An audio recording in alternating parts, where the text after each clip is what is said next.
Hey Eric, how are you? Good. How are you? I am good. So I am just wanted to do a quick sound test. I think people are starting to come already, but let's see. Oh, okay. Here you go. I turned on my video. I can see you. Great. I see you as well. Awesome. And then Slido is where we're going to have question and answers, so or whatever questions coming in. So I think on the screen people have the Slido app, but then we'll switch over to you when you're ready to share. Great. And I will throw that out.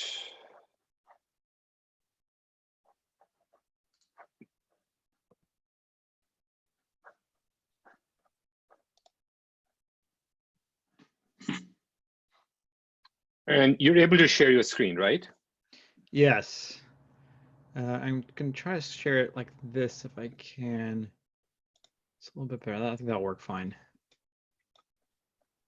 Yeah. I'm going to just share a window, but I think I've maximized the slide so that it should be pretty good. Okay.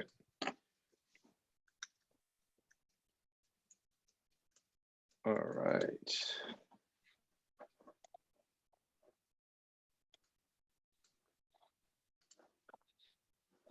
I think, right. Seeing people logging in. I think there are over 10 people logged in already, or 8 people.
Right, I think we're up to 15. Give it another minute or so, then we can get started.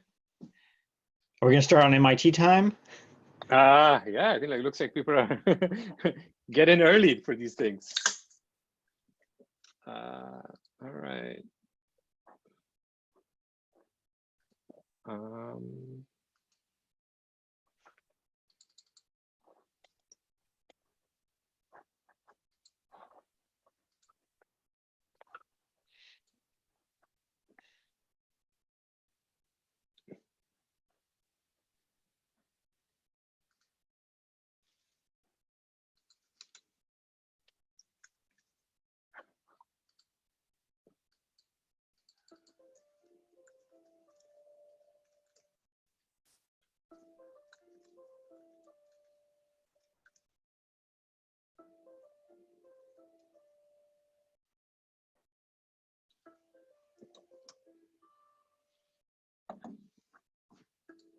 All right, so we're up to 21 people. Why don't we get started? Trying to be respectful of everyone's time.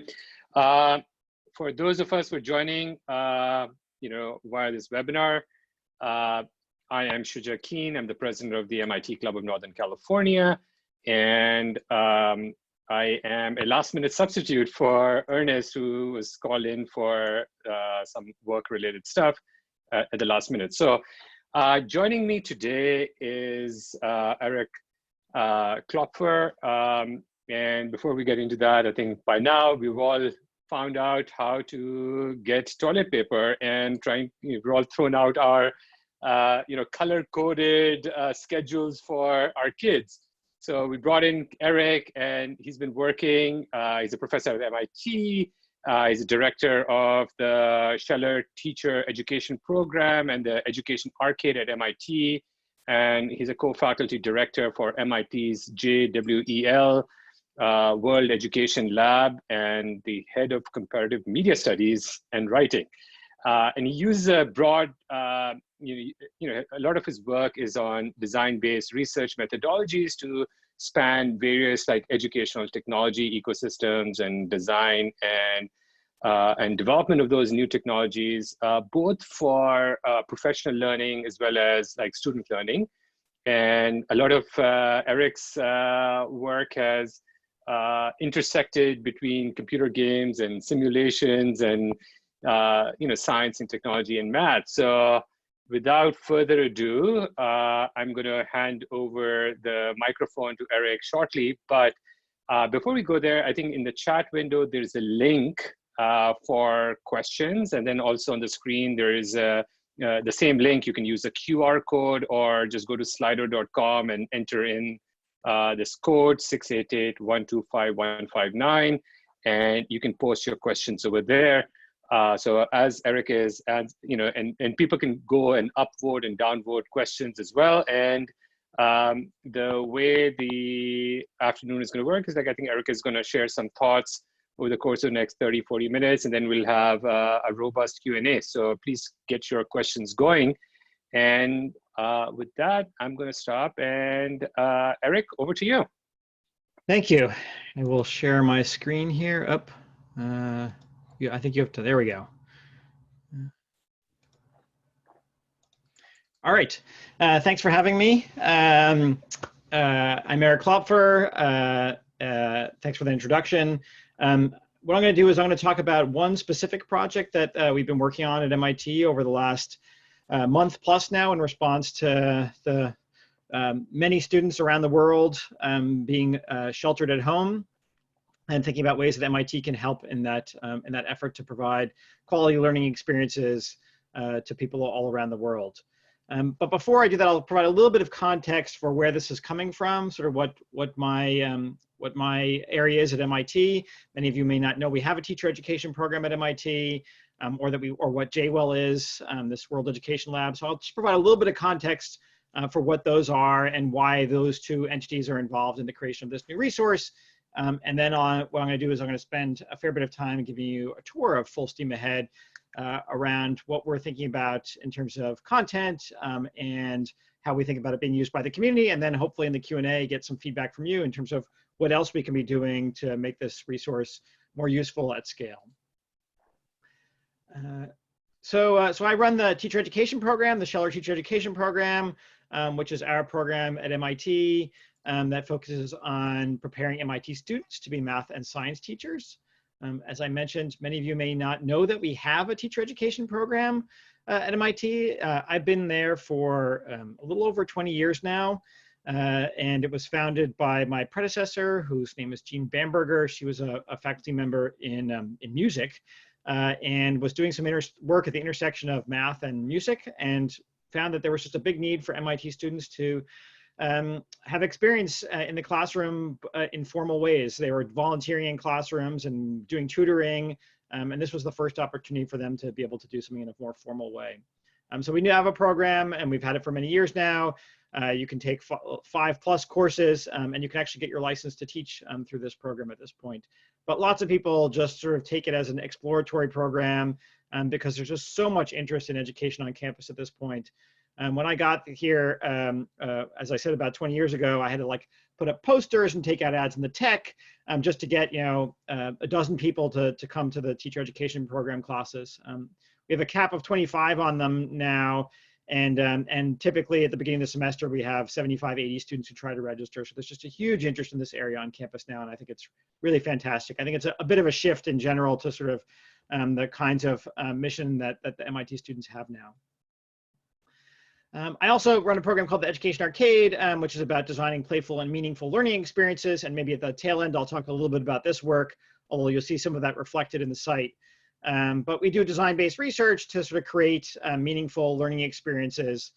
We think about implementation and scaling of those experiences and developing capacity for more experiences. So one of the things we do is we develop products, some of which we expect to go out at scale, but we also work with partners around the world to help them develop capacities for their own processes for developing these kinds of education technologies.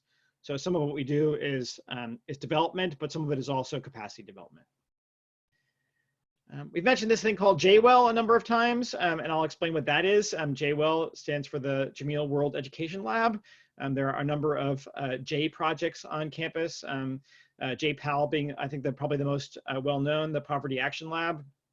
It's the same family that's donated to those across campus, and all of them sort of have a common theme of doing some important work around the world in ways that we work with partners around the world on those processes.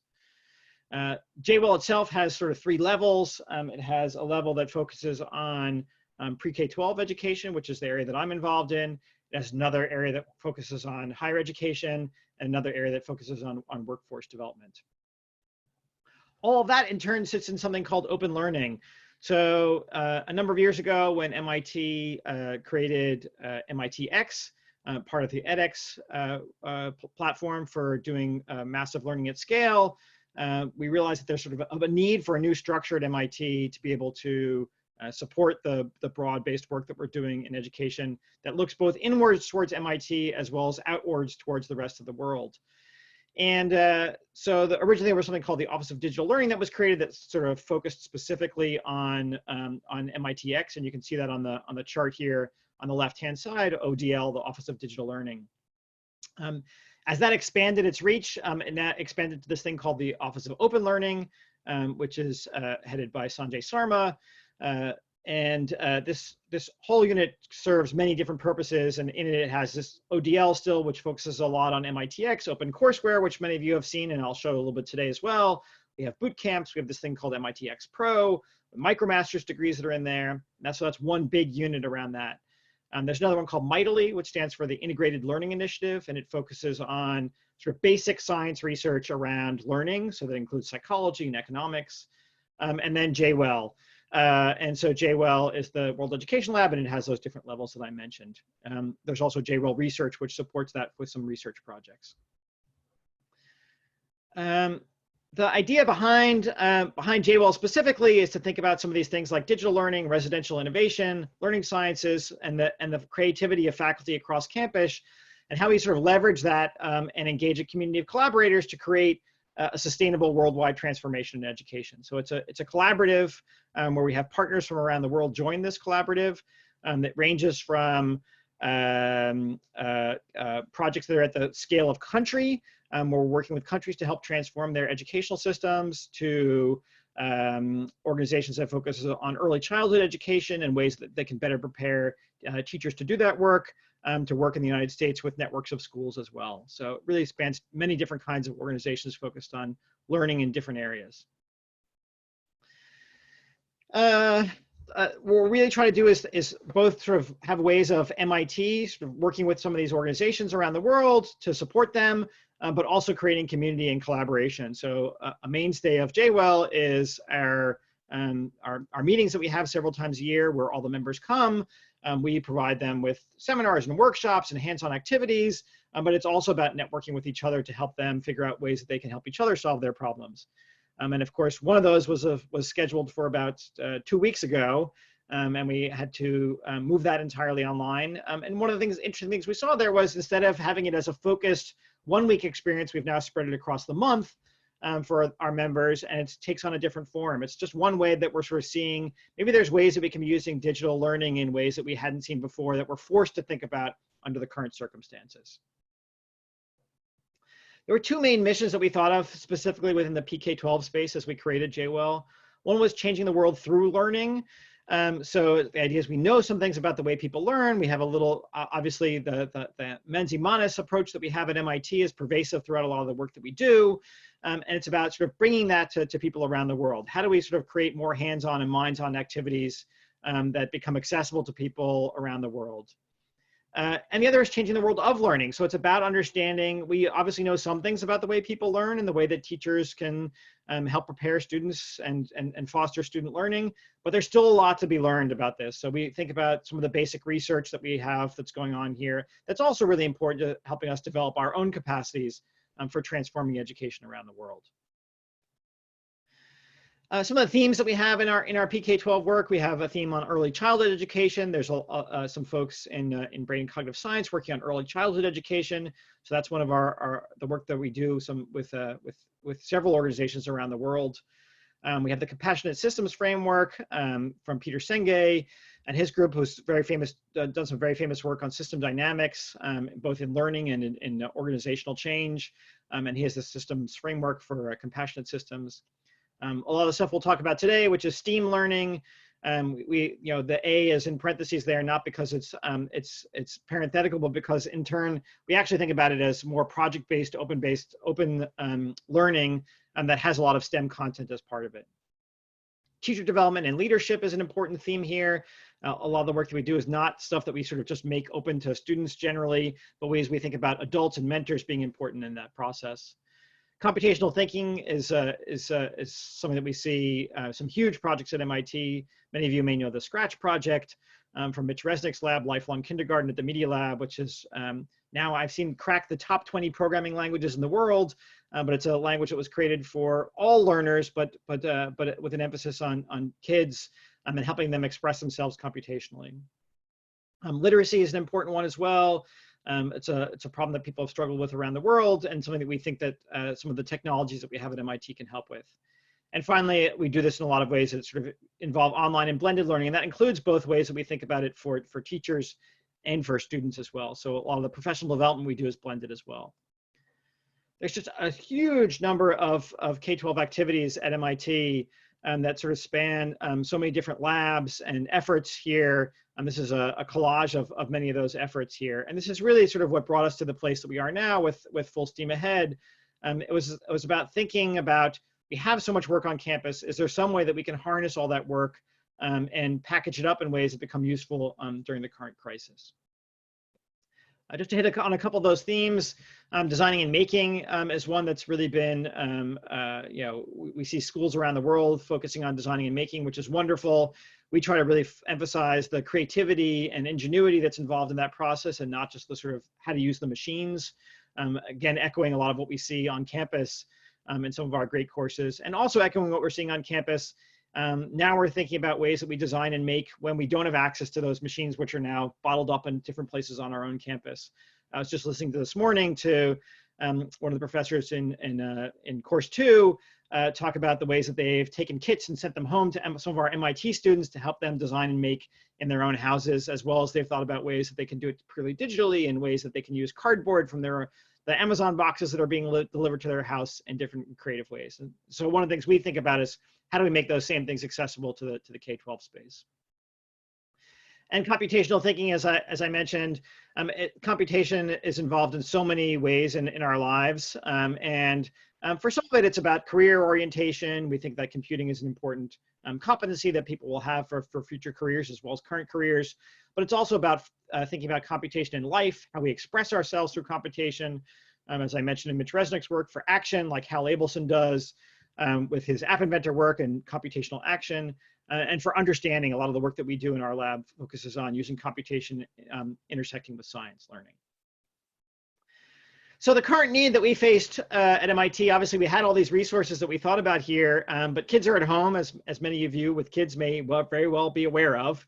The kids are at home 24/7 now, but many of us as parents are busy. We're not trained as educators. We may have jobs we have to do outside of the house, things that we're trying to do inside the house. And we may not have the expertise to think about how we have productive conversations with our kids. There's an abundance of distributed resources, but nothing sustained. So that includes, we have a lot of the stuff that I mentioned on that page there, or things that we have that you can find on the internet if you look hard enough, but it wasn't collected in one place. And we see the same kind of thing in other places. There's lots of lists that you can go and find, resources that are available now, some of which have been made free temporarily, but they're not sort of either sustained so that when this crisis ends, hopefully in the near future, those resources will become not free, and a lot of people are, teachers are wary of using those resources that may go away, or they're just so distributed, it creates so much effort to be able to collect them and use them. Kids are playing video games at home, which many of you may think is a bad thing.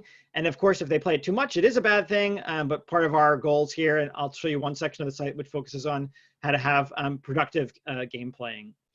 And finally, the need doesn't stop with K-12 kids. It's something that a lot of the university students don't have enough experience and are looking for resources, and the workforce that's been radically changed by these events are also in need of resources. So we'll all talk a lot about the K-12 stuff. We also have resources in these other areas on this space as well. So this is full steam ahead, and now I will switch to another screen here. So while Eric is switching over, for those of you guys who've joined in late, I think there's a link for question and answers in the chat window. So please feel free to go and start posting your questions there. And then once Eric is done, then we'll take some of those questions. So sorry to interrupt. Thank you. No problem at all. So this is our site. It's at fullsteam.mit.edu. It was something that we threw together, I think, in the course of about a week. Originally, we've been refining it obviously since, but it was something that we felt needed a rapid response, and so we responded rapidly with this website. And I will say that this is, while I'm talking about this, there's quite a number of people around MIT who have been really instrumental in bringing this together. A number of people through JWell and the Office of Open Learning in particular, who have been just working on this thing really 7 days a week to be able to provide content and quality that we want to have, as well as you'll also see here, just groups around campus who have just donated time and resources to make this possible. So as I mentioned, Full Steam Ahead provides things in different areas. It provides K-12 learning packages, which is most of what I'll talk about today. It has these K-12 resources. So this is trying to figure out ways that we have things that are on campus already that we can just sort of make pointers to. There's some stuff around higher education, which is also curating some of the things that we have now. And finally, workforce learning resources. Again, for the workforce, thinking about it's no longer coming soon. There are some resources there now. Again, that's mostly curation at this point, although higher education and workforce learning are also looking at ways that they can produce new things that will be useful in this crisis. Our mission here is to create and share high quality resources to facilitate digital and non-digital learning. It's important to think about, even though the access to a lot of these materials will be through a digital means, we want to think about ways that we provide resources that can be used non-digitally. So it might be a parent who has access to the resource through their phone, but may not be able to give resources direct access to a screen on a regular basis. It may be about a teacher who's trying to distribute stuff through some sort of classroom website where students might be able to print or just read something off the screen and do an activity from there. So we do think about digital and non-digital. The focus is on STEAM activities. I think the first week was a little bit more STEM, but we've expanded a lot of the arts and humanities as we've gone forward in weeks, and we'll do more of that. This week's focus is on music, in fact. And our goal is to both inspire and sort of prepare these learners around the world. I will say that logo there is from one of my kids. One of my kids made that. Okay, so I'll quickly show the K-12 resources first, and then I'll dive more into the packages. So the resources are of a couple different kinds here.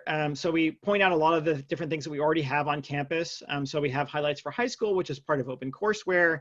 Again, OpenCourseWare was our initiative that we've been involved in for many years now at MIT to try to put our course materials online, accessible to the world. And that's been a really important initiative. I know at the beginning of time, I was like, oh, why do we need to spend all this effort putting all these resources online? And as a faculty member, I've grown to rely on this. When other institutions have their own OpenCourseWare site, it makes the sharing of ideas about syllabi, about content, so much more accessible. Highlights for High School focuses specifically on stuff that can be used by high school students, typically at the AP level, and more sort of self-paced, student-driven learning that's a part of that. But right next to that, you see the online pedagogy workshop. This is some work from Justin Reich's lab, who focuses a lot on online learning, both in the K-12 space and in the higher education space. And this is some of the online learning work that goes on around that. I mentioned App Inventor and things like that. MIT Blossoms is another one that's been a series of online video modules. And you can go here and there's a weekly challenge within this space as well, where one of the professors will just takes email and will respond to creative responses that students have around these video lessons. So these are here and you can sort of sort through those. I'll point out one section that we've recently added here, which is near and dear to my own space. So it's about teaching, learning, and parenting and gaming. And my colleague Judy Perry and I have put together a video podcast. This one's about 20 minutes long, and we're hoping that we'll add some more in the future about some guidance for parents to think about how you both guide your kids towards what we'll say is some of the better games that they could be playing out there, as well as the kinds of conversations that you might have with them around game playing that makes that game playing experience more productive. So there are some kids who will gain a lot just from playing a game, sort of have insights, figure out how they drive their own learning forward. You know, I'm sitting here in a Minecraft background, which I can talk about in a little bit. But some kids will get into Minecraft and they'll do research, they'll build architecture, they'll do research on those kinds of buildings, and they'll just sort of really move themselves forward. But other kids will sort of tinker around in there and not know what to do next. And as a parent, you can sort of like, it's just about prompting them with questions. You don't need to know anything about Minecraft to have a conversation with them about that and have that be a productive conversation that helps them move forward when they don't have necessarily their peers or their teachers to help them do that. And we also have, as I mentioned, we're sort of guiding people towards some of the games. And then we sort of have a list of games that we think are some of the better and more constructive games that are out there that you can find on our site as well. This is not an exhaustive list, and it's definitely not a paid list. It's just stuff that we've all personally played, find valued in it, and shared that with the community. Actually, Eric, can you just go deeper into that and just say, like, because a lot of us struggle with that issue. So can you talk about a little bit about the rating and how you sort of curated this list? Sure. So one of the things, and we talked about in the first episode there is this idea of constructionist games. So constructionism is an idea that was put forward by Seymour Papert, who was one of the early pioneers in the AI lab and the media lab at MIT, invented the Logo programming language, a really influential thinker on many ways we think about teaching and learning today. His idea of constructionism was this idea that you can learn a lot by building things and sort of reflecting and sharing on those things that you've built in some sort of community. And so we think about what are ways that you can build things. And so some of those things are obvious in terms of the kinds of buildings. Again, here I am sitting in Minecraft MIT, where you can build virtual artifacts in a virtual world. So I'm doing the sort of the digital analog of physical building. And so there's a lot of great things you can do there in terms of building things that are meaningful to you and sharing those things with other people. But sometimes that building can actually be other kinds of things. So one of the things I have here is Civilization, I think one of the best games of all time. Civilization is a game where you build civilizations. So it's about you're a ruler of a society and you're trying to either win. You can win by sort of taking over the world. You can win by having peace with the world. You can win by having advances in science and technology. But what you're building here is maybe not so much physical, but you're building this sort of network of a society. In city skylines, you're building cities. In eco, you're building ecosystems. But even some elements of things like you may have kids who play Fortnite. I know I have one that plays Fortnite. There's a lot of building that goes on there in terms of you actually can create structures, but it's also about thinking about what are the social structures that you have to build to be successful within the game and thinking about how you can reflect on those. So again, if you just sort of like build those social structures and you don't take the time to think about them, they may not be particularly productive. But you find that the people who do really reflect on those, if you play one of these games, you can really see who's effective in their team-making strategy. How do they think about dividing of roles? How do they think about dividing of tasks?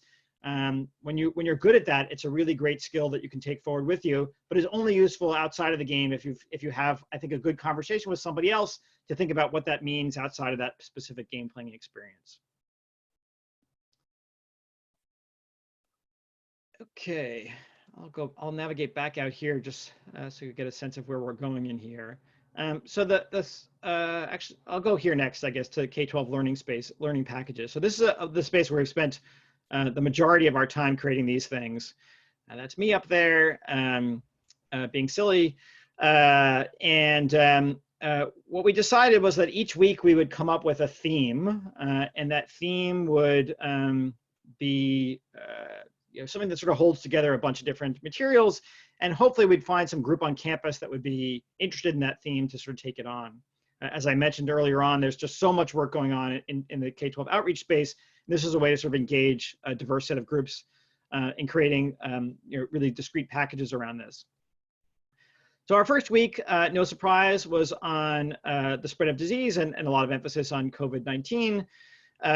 This is a little intro video here from one of the people in my lab who did a lot of work in organizing this whole entire effort around these packages. And you'll see down here that we have, the weeks vary a little bit in their structure, but they typically have many of these elements. There are expert insights. So we have interviews with experts on particular topics. And this, what you see here on the screen is one of our science writers who's done a lot of work on epidemiology, talking about some of the basics of epidemiology. We have one of our scientists talking about the spread of disease and some of the physics involved in that. So we have a lot of experts on campus talking about some of the different relevant expertise around this. And then we have activities that range from K-2 all the way up to 9 to 12. And these span both digital and non-digital activities. So some of the K-2 activities have to do with exploring simulation in Scratch. There's making your own animation in Scratch Junior, which is appropriate for really young kids. There's teacher and parent reflections here to think about how you, this is a forum, sorry. These are our forums where you can see some of the parent and teacher reflections on this. Grades 3 to 5 is similar. Some of the activities change. But by the time you get to 6 to 8, there's a whole set of activities around modeling. So it's about thinking about how you model diseases. So I'll go to one of these activities here. So this one is mostly a non-digital activity. So it talks about some of the materials you need around having a dice and graph paper and the printed worksheet, and talks about how you sort of map out the disease spread as you can model this just really on a tabletop system. Going back here,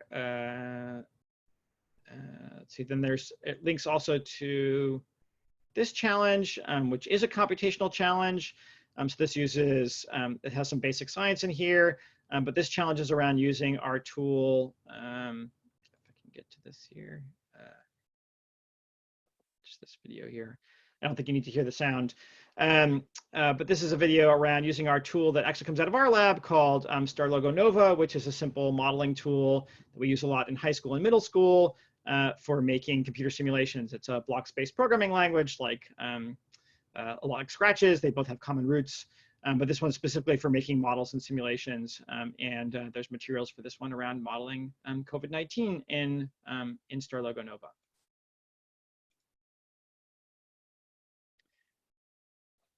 So I'm just going to take you quickly through each of the different weeks. So week 2 was on invention, and it was sponsored by the Lemelson MIT program.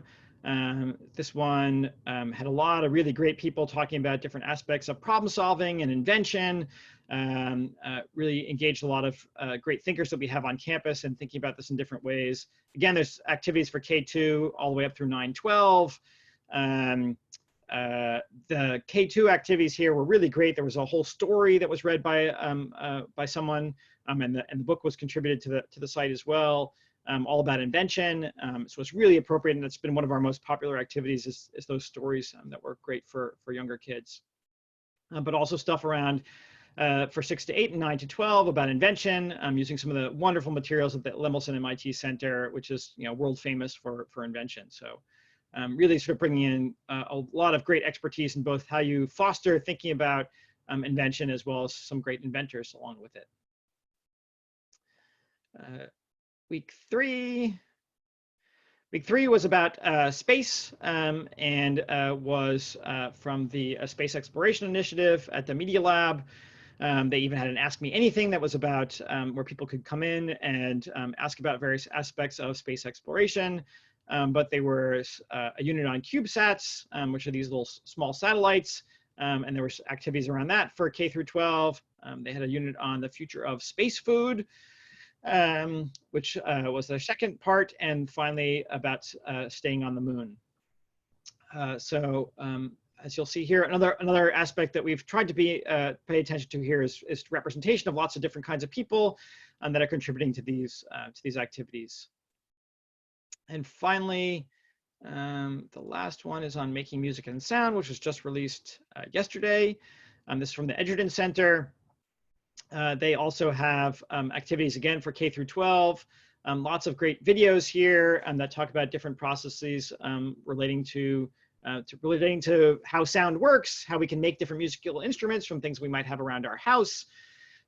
We've have both sort of printable things that you can use offline, as well as a bunch of these videos and activities that you can use online as well.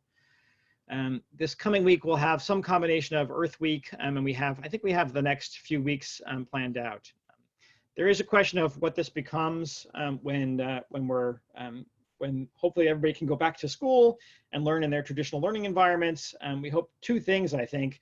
One is that we're going to try to sort of tailor these materials to being more school friendly, so that teachers can continue to use these in their schools afterwards. And we hope that some of this time that, while it's been challenging for a lot of folks, including I know me in my own house, we hope that it's caused people to reflect on what's important and valuable about school and about learning and about teachers and about the kinds of things that we learn in school, and the ways that those might actually be transformed by a lot of the both pedagogical transformation that we think of now, as well as the digital tools that we have, and how that might be helpful in bringing us to sort of new places within our schools and within our learning institutions. So the last two pieces I'll point out here before I open to questions is we do have sections on higher education and workforce learning. We have our first year STEM courses. A lot of those are online through MITx and through OpenCourseWare, and so we have links to some of those. So for a lot of high school seniors who are now in a different place than they expected themselves to find themselves, and may be in a different place in the fall as well, there's maybe some useful courses to get started in biology, calculus, chemistry, computer science, and physics. We have some stuff that's for enhancing for online teaching, and one of the things that OpenCourseWare has done for a number of years is both try to make these materials useful to learners, as well as make them useful to other teachers and professors around the world. So we're hopeful that other people will be able to use these kinds of materials when they're teaching online.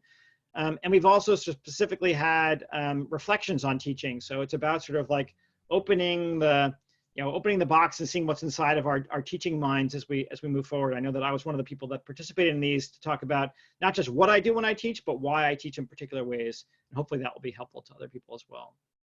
And we have units that are in some of our specialty areas, like learning, programming, and computational thinking. And we have another one around courses that might be useful in understanding the pandemic from some of our core biology courses to molecular biology and the biology of viruses in here as well. Networks and system dynamics, which relate to that as well. And then we're working on some new materials on other topics that will be useful to people as well, that, on things like machine learning, big data, that everybody's seeking resources for at this point in time. And finally, in workforce learning, again, so that's another one of our strands within JWell. And so they've collected a lot of useful resources here. Our X-Pro courses are some of our stuff we have in professional education. The stuff on MITx and edX. We have these MicroMasters programs, which are designed to either be standalone online programs or hybrid programs that span onto campus as well. So the MicroMasters is an online credential that's usually from a series of online courses. And some people extend that through an application process to go to finish their degree and to have a full master's, either at MIT or sometimes with other partner universities as well. There's some webinars and things like that that we're going to be releasing through JWell. So there's some stuff on workforce learning through JWell as well. And just stuff that's in general to some good links at MIT. And we have our Teach Remote site, which has been designed primarily for MIT faculty to think about ways that we can be using our digital teaching tools to engage our own students online. But we hope that that might be useful to other people as well as some other experts sharing their ideas on teaching online, which was a recent webinar that we've released to everybody as well. So with that, I will pause here, and I have other materials. I'm happy to sort of talk about some of our work in games or things like that, but I'm happy to sort of just take questions at this point about some of the stuff you've seen here and the work that we're doing online in education and trying to make this as accessible as we can to the rest of the world. Sure. No, thank you so much, Eric, for an overview. I'm going to switch over the screen we've got a bunch of questions coming into I'll stop my share stream. here. So I will. And those of you who are joining in now, please feel free to post your questions on Slido. So let's go with the questions. So the question from Tyler, do you have recommendations on tools infrastructure for public schools to get set up quickly? The basics are still a challenge for public schools. What works? Yeah, I mean, so I can tell you that what most people have been relying on, they rely on Google Classroom, which is one tool that teachers had been using before. It was a popular sort of way of applying a syllabus and having some discussions and things like that with students. And it's a way of providing some asynchronous education.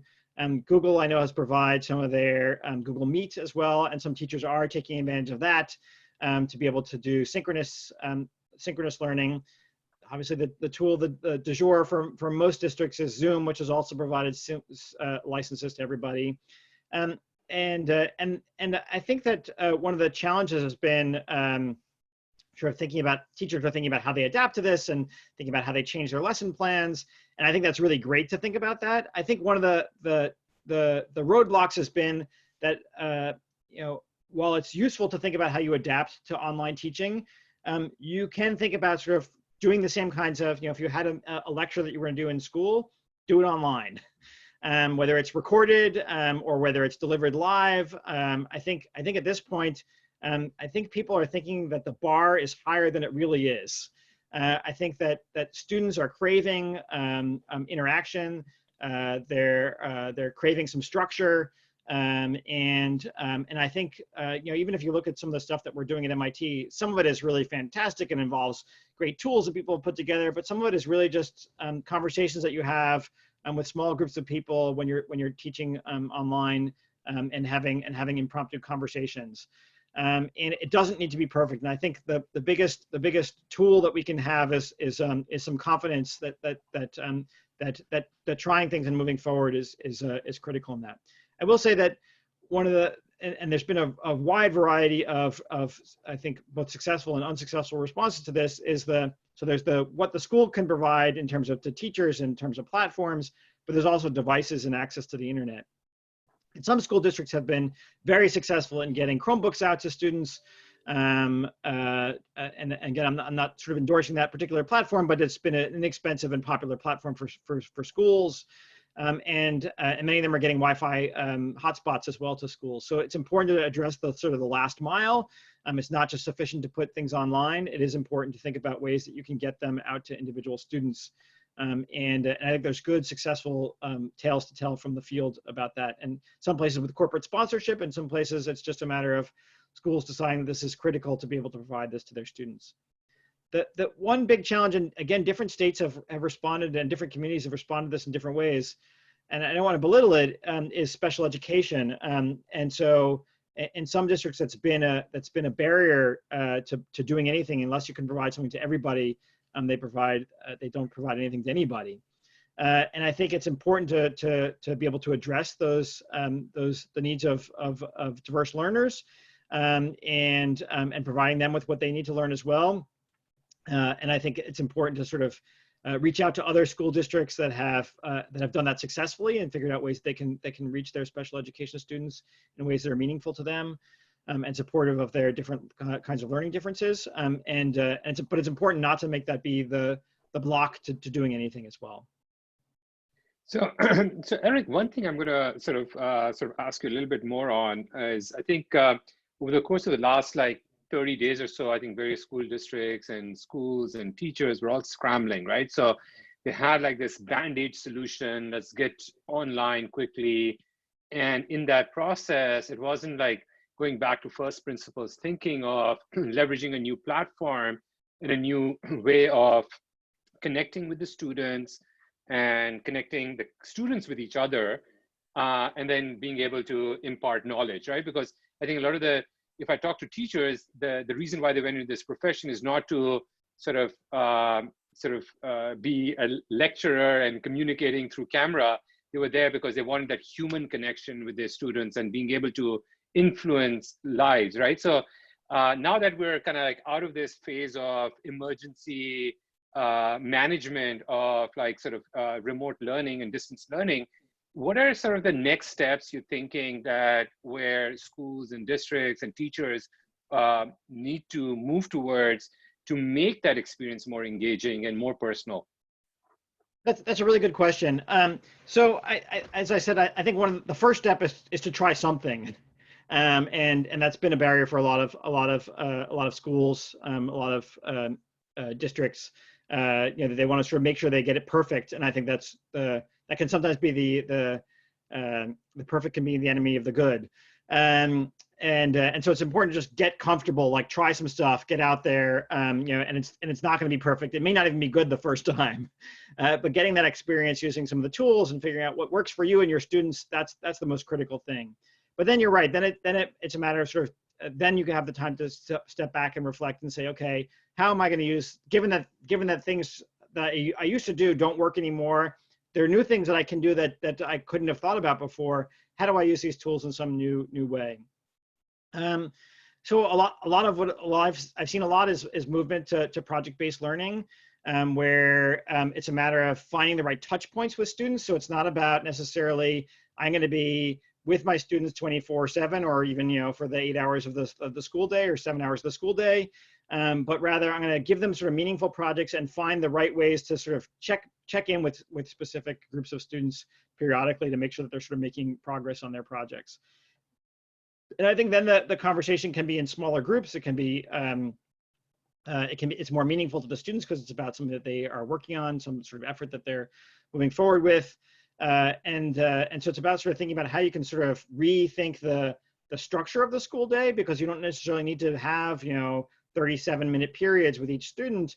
It might be about really making sure that each student gets 15 minutes 3 times a week in some sort of group, but those groups might not sort of be an exact reflection of what your whole class is.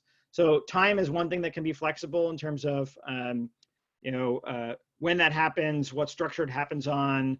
I think the kinds of learning experiences teachers are really trying to think about what are some things that students can sort of take more ownership over. And so it's, again, there's no one size fits all here, but some teachers are finding it's about projects, it's about individual or peer collaborative projects, it's about online or offline projects, but things that are ultimately meaningful to the students, that ultimately get them excited about their own learning and moving forward with some of it with their own effort. And that's again, I think that's a really interesting thing to think about with sort of our transformation of learning in general. How do we take some of those ideas and have them continue on beyond this short period? I did see here, and I want to mention the kinds of, I saw a question about Khan Academy here, and we're not specifically working with Khan Academy, but I think this is the kind of environment in which tools like Khan Academy can really shine. And again, I'm not sort of endorsing any particular platform, but as we think, I've been talking a lot about project-based learning and how important it is to sort of have students grasping these sort of big ideas. And that's actually not what Khan Academy does, but I think Khan Academy can really support those kinds of things. So that's the kind of place where you're now like, oh, well, I need to know some math in order to be able to move forward in this project. So I can go to Khan Academy as a resource to help support me in doing that. It's about thinking about ways that, even if I'm doing some sort of complex problem and I want to draw on the resources that I need, it's great to sort of have those resources that are supporting that. Sometimes before and sometimes after and sometimes during. So I think not only are those things really useful, but the process of learning how to use those things is also useful. If we think about many of our own jobs, it's not like we learn everything beforehand and then do our job for the next year. And we're constantly sort of having to find the resources that we need, learn new things to be able to try things. So I think the ability to sort of think about when you need to draw upon some of those resources, like Instructables or Khan Academy or whatever it is that's going to provide me with the instructions for what I need, it's great to think about the skills I'm developing that help me draw upon those other resources.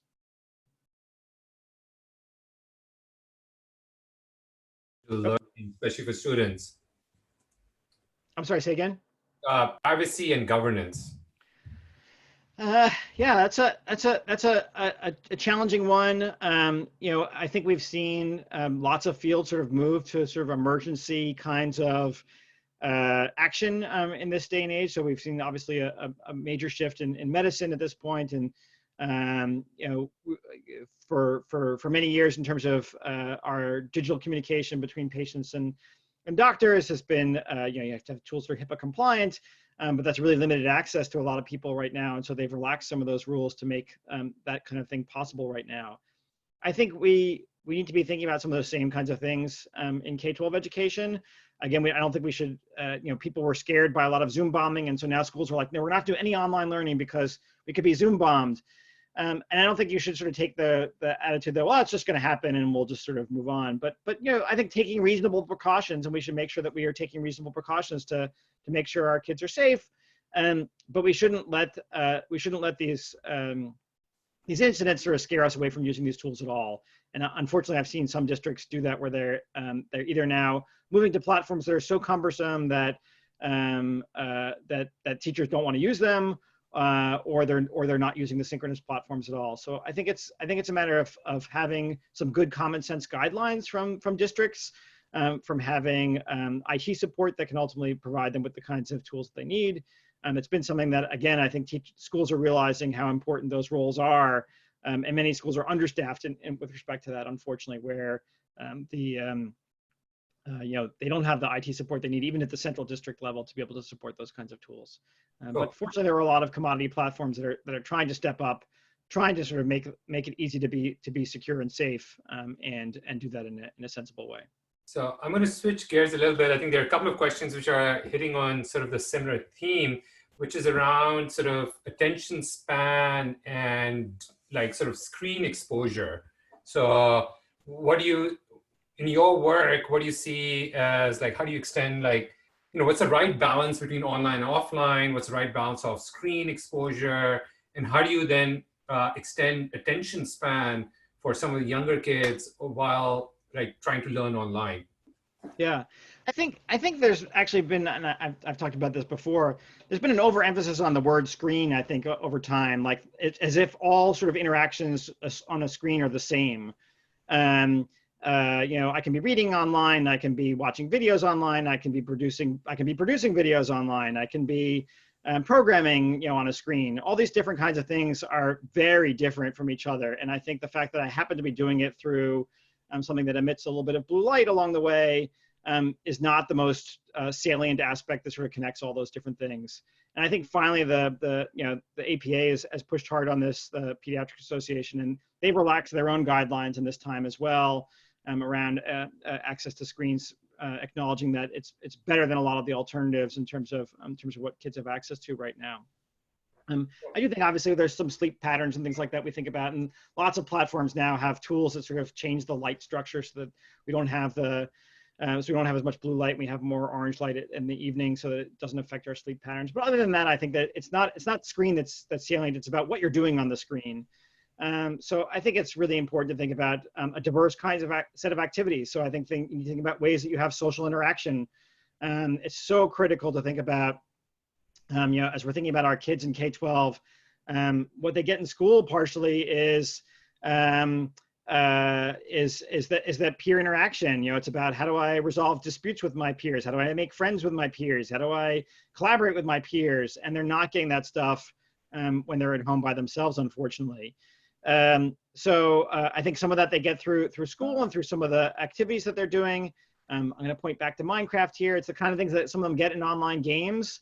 I gave a talk a number of years ago on my own kids, with my own kids, in fact, on learning through Minecraft. We ran a Minecraft server out of my house, and things didn't always go well. Sometimes people destroyed each other's buildings or work, or didn't collaborate well. And while that's frustrating in the moment, it creates such a great opportunity to reflect on how do I how do I govern in a way that seems like it's community driven and we have agreed upon standards? How do we divide up our roles so that we're doing things that we all feel ownership over? How do we communicate with each other either through voice or through text about the way we're planning different processes? So I think there's some really interesting ways that people can use a lot of these tools for social learning as well as for individual learning. And I think that's a really critical aspect. So it's not just about what you do on and off screen, although I think it's great to think about ways we do some of that stuff off screen, but also about the ways that we mix lots of different kinds of activities that we're doing on screen. Some of which are reading, some of which are consuming videos, some of which are creating, some of which are socializing. So I think there was another question is around how do you capture the students' attention online, right? So how do you make sure that they don't just straight away go for the video games and not like focus on the lessons they're supposed to be doing? So is that like a shortcoming of the platforms, or is that a problem with intrinsic motivation within the students? And if so, then how can you motivate them to sort of like learn as well and not just play games? Yeah, it's a complex thing. Some of it is motivation, some of it is structure. Some of it is, when I'm in school and I feel like someone might look at my screen and see that I'm, on Facebook instead of doing the activity I'm supposed to be doing. It's different than I'm at home, and I feel like I have no accountability for that other than to sort of produce something at the end of the day. To some extent, some of that can be useful. At some point in time, particularly for older kids, I think, there's a sense like at some point in time you have to learn that sort of self-regulation and responsibility for being able to work when I have many potential possible distractions. And given that right now the stakes are relatively low, that might be a reasonable time to start learning some of those things. So it's not all bad. I think that there are other distractions there. I do think sometimes some of the synchronous stuff is a lot easier to focus on, at least for short periods of time. So when I'm synchronous and I'm seeing somebody else and somebody else is seeing me, I do feel like I can't necessarily just be doing Facebook the whole time. I happen to be picking on Facebook, but there's lots of other things that I could be doing when I'm not paying attention as well. So some of the synchronous stuff helps, but I also think ultimately it's about figuring out ways that you motivate students, and it's not just necessarily through extrinsic rewards, but by figuring out what they're interested in. So how do I figure out what students are interested in, and how do I make sure that I tap into that in some way? And that might be, again, I'm going to come back to projects. I mean, projects are a lot about, ultimately tapping into what students are interested in. And again, it may not be that I'm interested in learning geometry, but if I'm interested in building this building that's behind me, I may need to learn some geometry to build that effectively. And so that means I'm going to have to go learn some of my geometry lessons in order to be able to build this thing more effectively. So I do think it's about sort of making some of those connections. It's harder now, definitely online, than it is in the classroom when I have more direct accountability. But I think it's ultimately some of the same kinds of things about tapping into student interest. And some of that also can be peer regulation as well. If we're working on something together, sometimes my peer can also either motivate me or help keep me on task. Yeah. So we've got about 6 minutes left on our talk. This has been really valuable. I'm going to do some rapid fires, questions. But before we get into that, Eric, thank you so much. Really appreciate your time. And just as a reminder, we do have a COVID-19 challenges, and those challenges are due on April 30th. So they're K through 12, and some of the materials you'll learn about on Full Steam Ahead, you can then have your students apply their knowledge and create videos explaining COVID-19 in their own words, whether it's prose, it's poetry, it's code, it's Minecraft, what have you. They can sort of explain that in their own way. And Eric is going to be one of the judges for that. So thank you so much, Eric. So quick questions. There are tons of questions around Full Steam Ahead. Is it free? How can adults use Full Steam? Can we get sort of notifications? Is it open source?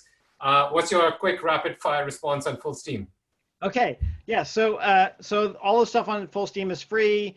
We are thinking about licenses now that are open. We don't have any specific restrictions on that, and we're hoping to make some of this stuff openly licensed so that other people can reuse the materials. They're certainly welcome to point to it and use it, and our intention is to keep it up and free for as long as we possibly can. But we are investigating with some of the groups that we're working with about at least licensing some of the units so that other people can use them as well and remix them. Each of the PK-12 units has stuff that's both for, some of it is direct to students, but there's also resources for parents and teachers within there. And certainly the higher ed and the workforce learning spaces have stuff that's appropriate for adult learning as well. Did I miss any of the questions? Oh, I think that's probably, we got a lot of it done. Okay. There was a question around app invention activity, and I'm going to tie that in with sort of Minecraft. I got inspired by you and I changed my background as well. Can you talk about both of those real quick? Yeah, so there's App Inventor. It's been another one of the platforms that's come out of MIT. It's Hal Abelson, who developed it while he was, as self-described, world's oldest Google intern. But it's a platform for creating apps in another sort of drag and drop blocks-based environment. It's initially for creating Android apps, but now I think there's at least a beta version of one for creating iOS apps as well. And one of the things that he focuses on there is computational action. How do you think about empowering people to create apps for their phones that are meaningful to them and meaningful to their communities? So it might be about you know, in this environment, it might be about ways I communicate with my friends, or ways I sort of can communicate about cases of COVID-19 in my community. So it's a really powerful platform with lots of great tutorials and community around it. I think appinventor.mit.edu, if I'm not mistaken. And there's a related site now, a new one on AI education from Cynthia Brazil is leading that one. I think it's aieducation.mit.edu. Which crosses over into both Scratch and App Inventor, and lots of great resources for learning about AI in that space. Minecraft, as we've said here, that if you haven't seen some of the press on the MIT Minecraft site, it's MIT students trying to recreate the entire campus in Minecraft. It's a really, I think, really wonderful social and constructive space that they're creating here. Some of the things that they've created are really wonderful. It may be hard to see, but there is a police car on top of the dome up here. You can fly up and see that. I know my kids and I are working on the building that I work in.